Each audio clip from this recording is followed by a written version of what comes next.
Sound special whitening उपटन। तो घर पर चमकदार सकन का राज। अस्सलाम वालेकुम। आज मैं आपके लिए लेकर आई हूँ साउंड स्पेशल वाइटनिंग उपटन पार्ट 2, जो आपकी सुकन को नेचुरल ग्लो और फेयरनेस देगा, वो भी घर बैठे। इज्जा 2 चम्मच पीसन, 1 चम्मच चावल का आटा, 1 चम्मच दही, 1 चम्मच शहद, आधा चम्मच हल्दी, ज़रूरत के मुताबिक गुलाब का पानी। बनाने का तरीका: एक बाउल लें, उसमें बेसन और चावल का आटा डालें।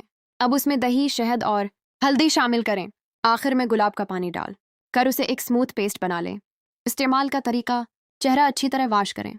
अब ये उपटन अपने चेहरे और गर्दन पर लगाएं। 15 से 20 मिनट के लिए छोड़ दें।